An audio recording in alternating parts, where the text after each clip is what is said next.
Hound the Freeman, sin lugar a dudas, la mayor decepción que ha habido entre la comunidad de Half-Life, con permiso de mods como Overcharge y Prospect. Un proyecto hecho en un principio con buenas intenciones, como el que querría hacer cualquier fan ilusionado de la saga, expandiendo el universo que conocemos con un distinto protagonista en una aventura completamente nueva, pero se presentaban problemas, muchísimos problemas. Las cosas no pueden ponerse más feas, ¿verdad? Para hablar de este mod hay que remontarse a sus orígenes. Hound the Freeman fue creado por Berkan Denizcilan, también conocido como Frank the Duke en internet, un fan de Half-Life de origen turco que tenía prácticamente nula experiencia con el motor Source. Berkan se consideraba perfeccionista, por eso no tenía ningún trabajo previo que mostrar para generar confianza a las personas. Nada de lo que empezaba llegaba a terminarlo, por lo que no tenía un historial de trabajos previos que diese seguridad a los futuros fans. Pero como ya se sabe, la pasión mueve montañas. Berkan, en julio de 2016, quería contratar a un equipo de desarrolladores que le ayudara con su sueño de diseñar un título de esta franquicia, a través del programa ya retirado conocido como Steam Greenlight, que servía para ayudar a los desarrolladores a publicar sus juegos indies, entre otras cosas. Hound the Freeman fue anunciado, pero había una pega.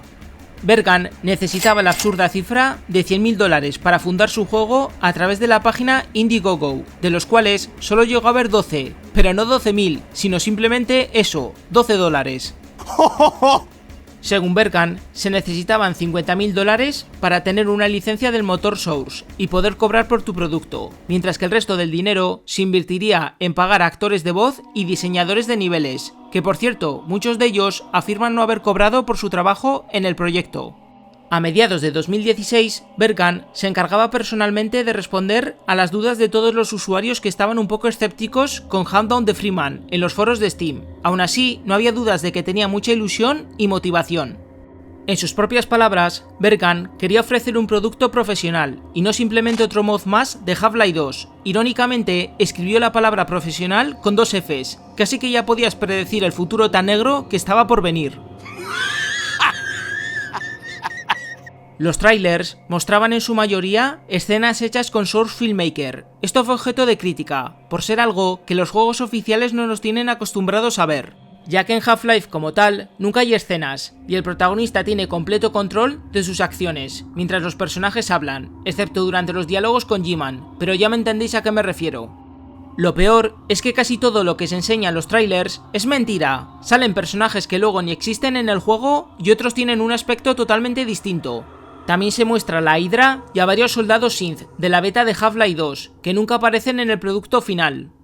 Incluso el Combine Cremator hace acto de presencia por unos segundos, a punto de prender fuego a nuestro protagonista Mitchell. Este enemigo es referenciado al menos en una misión en Alaska, donde debemos destruir una fábrica y salvar a unos niños del Imperio, pero como tal jamás los peleamos. Con esto se deduce que gran parte de las ideas originales de Hound the Freeman se eliminaron o había una dirección más que terrible en lo que querían hacer con su historia, que demuestra que no sabían ni cómo llevarla.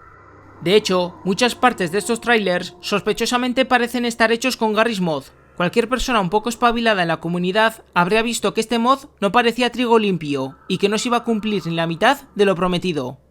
Pero por alguna razón inexplicable o por capricho del destino, Berkan consiguió sacar Hound the Freeman adelante, creó su propio estudio conocido como Royal Rudius Entertainment y lanzó una demo el 7 de septiembre de 2016. Aquí hay algo que huele mal. Es completamente estable y usa Half-Life 2 Episodio 2 como base, con una duración aproximada de 1 hora dependiendo de tu ritmo al jugar. Esta demo nos sitúa en un sistema de alcantarillado, donde deberemos avanzar matando zombies, rebeldes y hormigas león. Tiene nuevas armas y una característica que fue posteriormente eliminada: la capacidad de poder adquirir recuerdos aleatorios del pasado de los cadáveres que tengan una luz verde encima. Si bien se puede debatir si es una mecánica interesante o que pegue en el universo de Half-Life, nada de esto se ve en el juego terminado, lo que vuelve a demostrar una falta de dirección sólida en lo que querían enseñar a su público.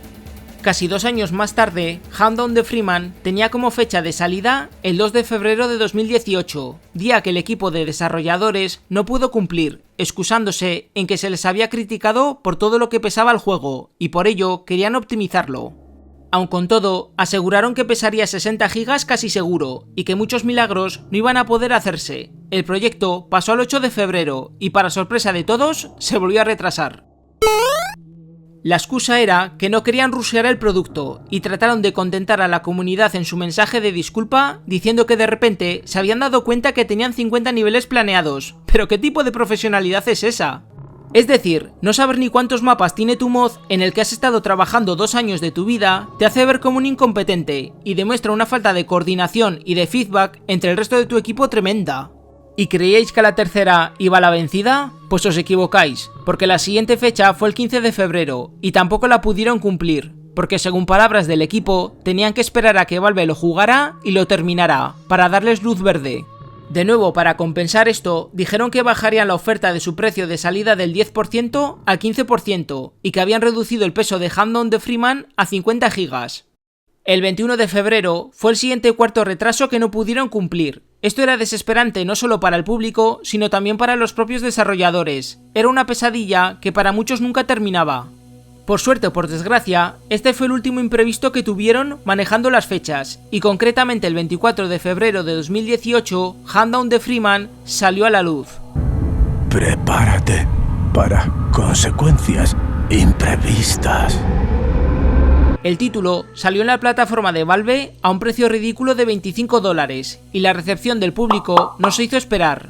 Creo que a estas alturas cualquier fan sabe que este mod tuvo una recepción desastrosa y muchos jugadores lo consideran un completo insulto para la franquicia. Por cierto, este precio con los años fue bajando hasta quedarse en 10, de hecho lo podéis llegar a pillar por $1 en algunas rebajas de Steam. ¿Pero por qué fue un desastre? Bueno, la gente rápidamente notó que el título había robado un montón de assets de otros mods creados por la comunidad, incluyendo Black Mesa.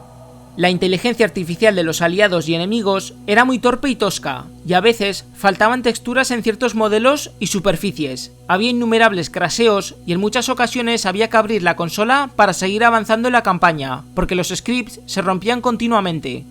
Los mapas en su mayoría son abiertos, no hay acción, y a veces cuesta encontrar cobertura cuando te disparan, y no sientes en lo más mínimo que el planeta ha sido conquistado por una raza imperial alienígena. Parece que simplemente estás ahí de paso encontrándote zombies y soldados de casualidad. Esto irónicamente me hizo reflexionar que el motor Source brilla más cuando sometes al jugador a zonas claustrofóbicas y cerradas, y cuando el ambiente es oscuro pero bien detallado. Hand on the Freeman no entiende esto en absoluto, se queda solo con el gameplay de lo que hace Half-Life 2 un título memorable, y pretende creer que porque hagas pelear al jugador contra varios raptores en un puerto gigante y abandonado sin nada de interés, se va a divertir. A veces sentía que este título tuvo un completo caos y desorden en cuanto a su dirección. Querían añadir tantas cosas en tan poco tiempo que descuidaron por completo los detalles. Sin duda, sentí que apostaron más por la cantidad que por la calidad. La historia está cogida con pinzas y es un desastre, y para mí habría tenido mucho potencial si se hubiesen centrado en la guerra de las 7 horas exclusivamente, con el nivel previo de Black Mesa siendo un tutorial extendido, con más áreas que vas visitando antes de encontrar a Gordon.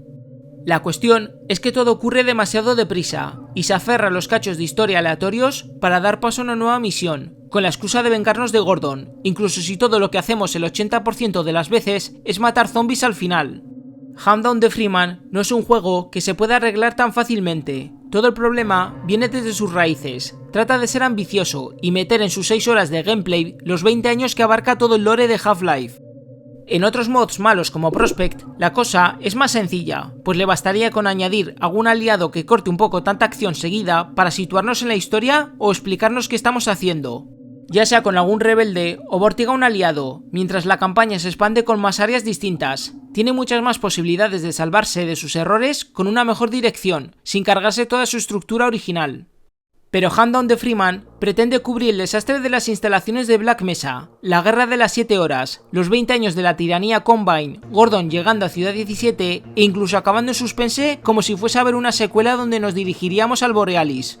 Y gracias a Dios que no la va a ver. ¡Qué alivio más grande! Se mire por donde se mire, es una completa fantasía que no hay por dónde agarrarla. Tendrías que cambiar todos los niveles y adaptarlos a nuevo guión, porque incluso si los escenarios tuviesen un diseño más complejo y detallado, la historia seguiría siendo una basura. Me mosquea que el juego quiera asegurarse a toda costa que Mitchell sea testigo de absolutamente todo lo importante que pasa en la franquicia. ¿Y esto cómo lo consigue? Pues haciendo saltos en el tiempo cada pocos niveles. Tan pronto estás en la guerra de las 7 horas, como el siguiente capítulo te mete un monólogo de Mitchell, con la pantalla en negro explicándote qué le pasó al planeta Tierra, y toda la movida con el Dr. Brin, siendo el administrador y representante de la raza humana. Y porque sí, al acabar el monólogo, te lleva a Alaska, 3 años más tarde, con la misión de destruir una fábrica Combine para que los niños esclavizados dejen de construir a los Cremators. Esto crea una completa desconexión en el jugador, especialmente porque no se nos guarda nada en nuestro inventario. Y espera porque lo mejor viene luego. Tras terminar esta misión, deciden hacer otro salto en el tiempo de 17 años, situándote al comienzo de Half-Life 2, como si esto fuese un buffet libre donde el creador decide qué evento oficial escoger ahora. Lo que quiero decir es, mira, si vas a hacer un Half-Life, céntrate en el punto de la historia donde van a ocurrir los eventos y no te salgas de ahí. Pero no hagas esos saltos en el tiempo tan absurdos y seguidos, y creer que el jugador se va a seguir tomando en serio la trama. Está bien cuando dejas un margen de días o semanas, si no abusas del tema, pero llega un punto donde a mí, en lo personal, me llegó a molestar mucho. Porque parece que son fases conectadas entre sí de una forma terrible. Lo peor es que en muchos casos te vuelven a quitar todas las armas para empezar de cero. Al menos en Half-Life, las pocas veces que se las quitaban a Gordon, había una buena excusa detrás, y el jugador lo aceptaba.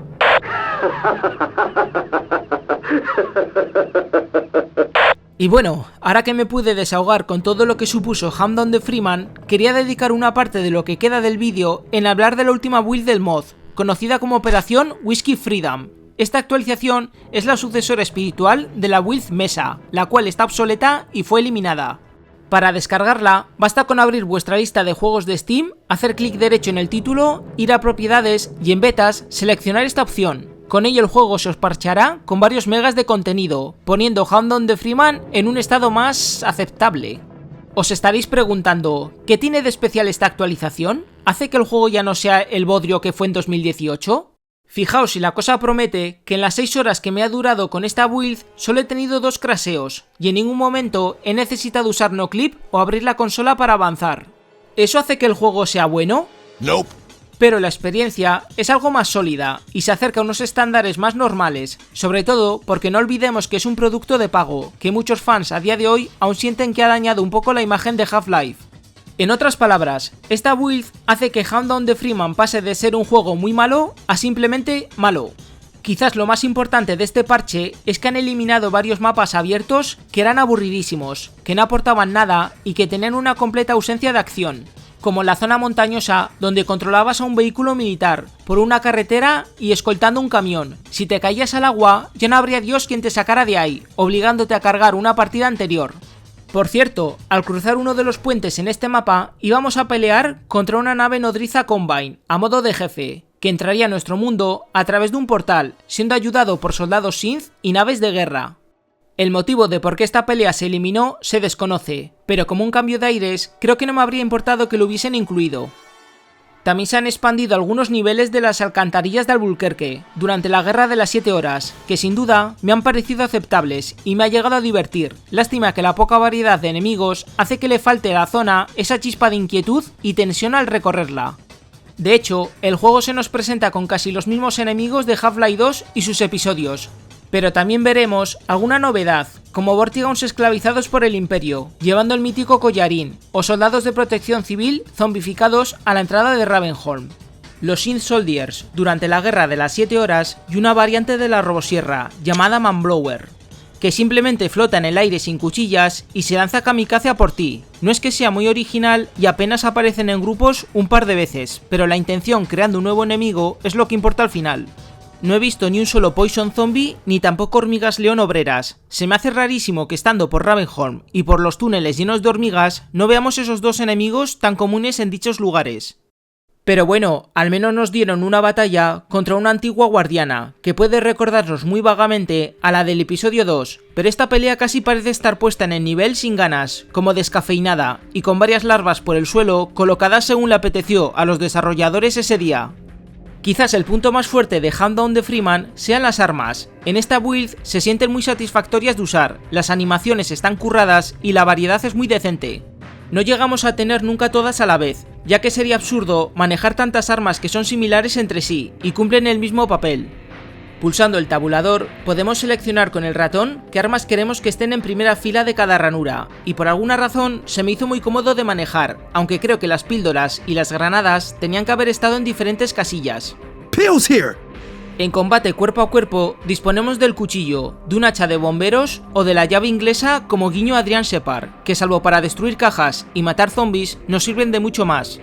Aparte de armas ya clásicas en la franquicia como el revólver, la R2 o la escopeta, también disponemos de subfusiles como la Scorpion o la MP5, de pistolas como la M9 o la 1911 y de fusiles de asalto como la AK-47. En serio, sé que a Hound Down the Freeman se le ha tirado mucha bilis y está muy justificado, pero si tenéis tiempo, dedicadle unos minutos a lo bien que se sienten las armas al usarlas en esta build. Ya sabía yo que tantas horas en el campo de tiro me vendrían bien. La escopeta de doble cañón posiblemente es una de las armas más potentes. La recibimos a la entrada de Ravenholm, atando con una cinta la linterna, y creedme cuando os digo que esta cosa está rotísima. Para que os hagáis una idea, es capaz de matar a una antigua guardiana de 5 disparos, eliminando completamente el poco desafío que ofrecía su batalla. Puede que esté desbalanceada, pero sin duda, cierto marine matademonios estaría orgulloso de este juguete.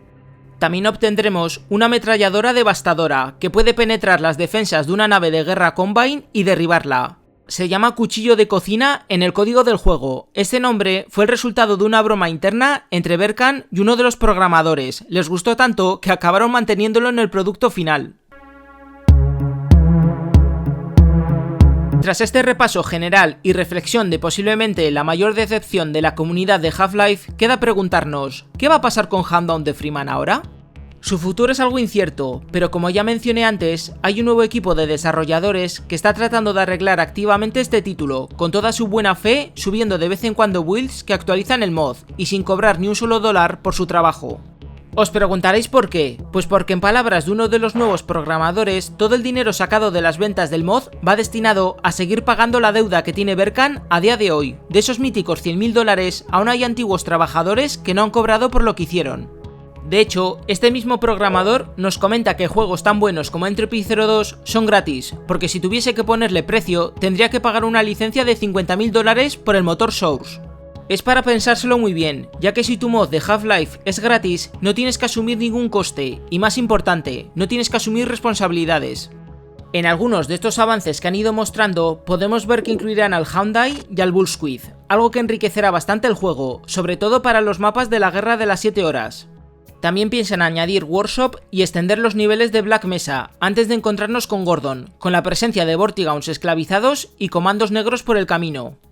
De Berkan, pues para sorpresa de muchos, sí tuvo un final feliz, dejó abandonado al equipo original y se fue por su propia cuenta, continuando con su carrera profesional. En sus redes sociales, concretamente en septiembre de 2019, anunció que fue contratado por Activision Blizzard como coordinador de producción y a día de hoy sigue allí trabajando.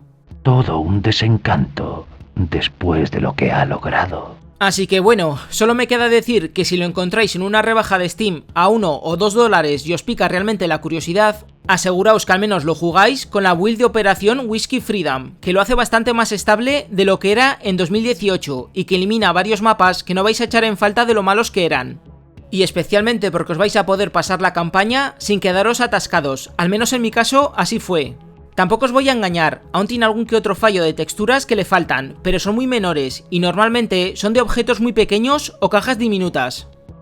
Mi más sincero agradecimiento a los siguientes miembros del canal por su apoyo y como siempre, gracias por ver, espero que hayáis disfrutado de este análisis y nos vemos en el siguiente vídeo, gente. Hasta la próxima.